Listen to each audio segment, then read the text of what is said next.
Good evening, Technosphere. And I spent the day cleaning my house because it's pretty much empty and everyone had gone away. And so I needed to get it into order so I could get my head in order and enjoy the fact that I am alive in my house without any company for a change. And while I've been cleaning and doing my housework, I've been pondering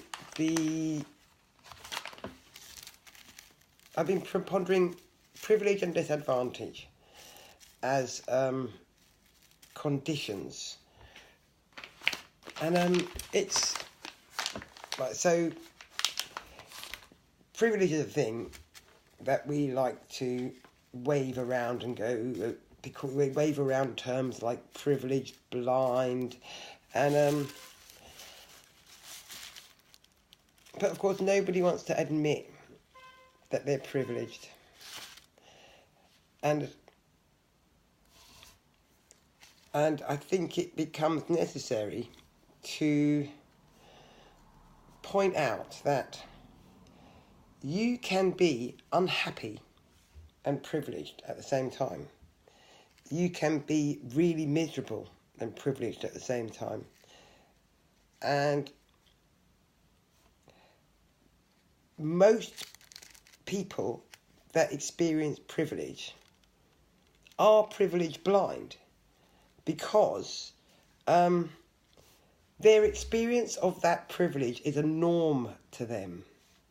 They don't experience it as a privilege. So, for example, I, whilst I may not appear to be very high on the scale of privilege, actually, as somebody that lives in a house in the West, and hello Simon Billing, as somebody that lives in a house in the West and has enough to eat and can smoke drugs, I'm obviously privileged compared to a lot of people on earth, and I've been educated. Now, from where I'm standing, having been sent to my shitey comprehensive school, which had the highest pregnancy rate in the borough, taught really badly in an ever-changing system, and failed most of my exams and not done very well, I don't feel that I was privileged in any way, because I went to school every day. I didn't like it, and it didn't make me be successful or functional in any way. However, the reason I don't feel it as a privilege is because it was always there and I didn't have a nice time doing it. But the fact that it was always there in no way undermines the fact that it was a privilege. The fact that I didn't enjoy it also in no way undermines the fact that I was in a privileged position, even in that I was turning up for a shit education. I mean, even if I'd been abused at school, which, yeah, maybe I was, it still wouldn't have taken away the fact that I was privileged to receive an education. Unfortunately, because I rolled the fucking thing backwards. Don't you fucking hate it when that happens? Really, really bloody annoys me. And I really, really hope there's lots of holier than thou I've given up smoking types watching me going, I don't smoke. I gave up smoking. And quite recently, actually. And it turned out to be much easier than I thought. And it was entirely successful. And then I decided, in a really cognitive way, to smoke again, because the whole nicotine replacement thing so works. And yeah, I was all right. but the whole battery plugging in of things annoyed me, and I didn't like it. Now, what was I saying? Oh yeah, so I didn't appreciate or feel that I benefited from the privilege that I experienced. And this is a problem that I think all privileged persons experience. Now, obviously, if you are in possession of extreme privilege, yep, Simon agrees. See? Simon agrees. So therefore, I must be right.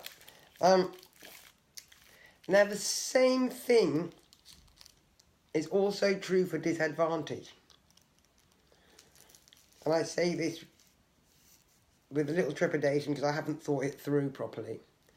But in the same way that one can be privilege blind because you have experienced said privilege all your life and you don't feel it as a privilege, you feel it as a norm. The same is true for disadvantage. So, again, using myself as an example,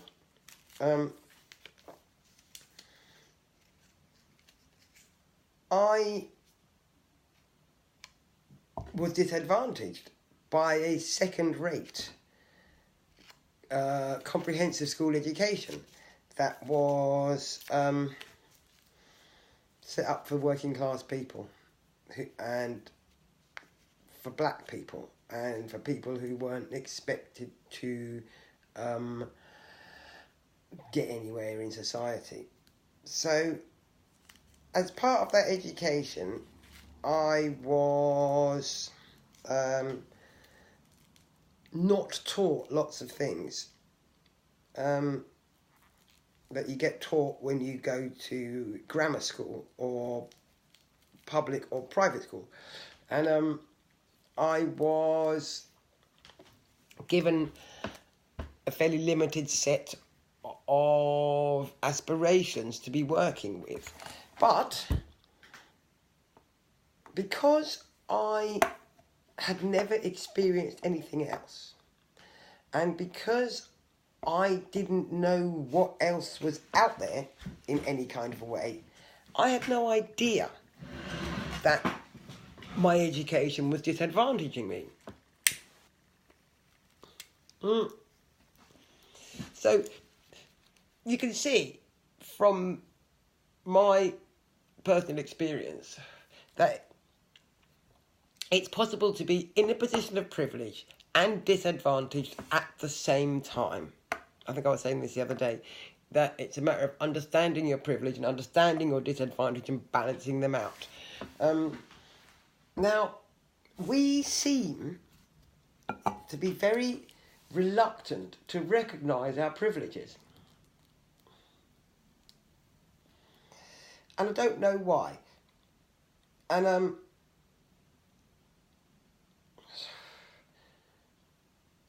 somehow we seem to think that if we are experiencing privilege, we ought to be ashamed of that.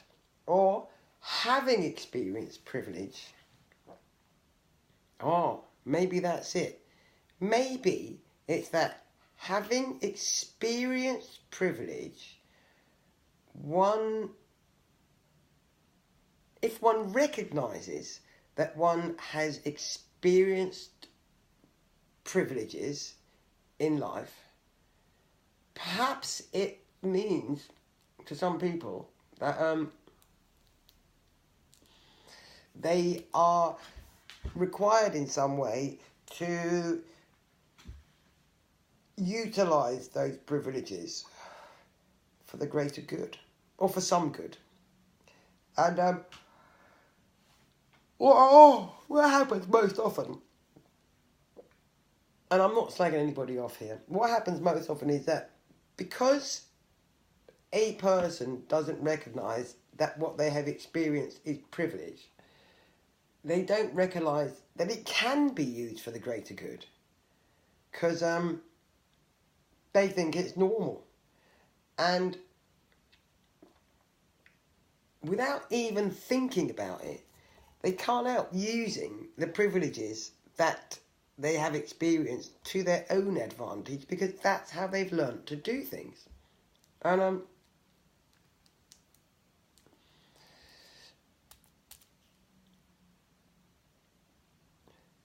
the difficulty in recognising disadvantage, if I analyse it quickly while I'm sat here off the hoof, is that if you don't recognise that you're disadvantaged, you don't recognise that you're limited. And if you don't recognise that you're limited, you won't be able to see the problem in being limited in your life experience. And if you don't see the problem in being limited in your life experience, well, it's much more serious than if you don't see the problem of what you should be giving back to society.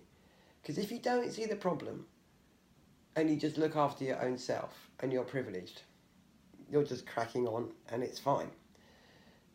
No one's benefiting. You're probably fucking people up by accident.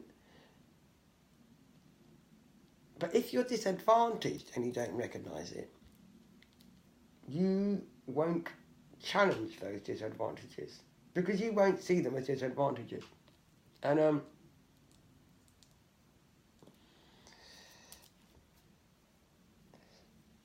I think disadvantage blindness is a much greater danger than privilege blindness. Because, one, there's more disadvantaged people than there are privileged people. And two, privileged people not doing their bit is just going to mean people are fucked. Disadvantaged people not realising that they're disadvantaged means that they're not going to realise that they're fucked. And therefore, they won't be able to unfuck themselves. And they'll be dependent on the people with privilege waking the fuck up and unfucking them on their behalf. And if you've lived on Earth for a little while, you'll realise that that is never, ever going to happen. And that's my thoughts for this evening.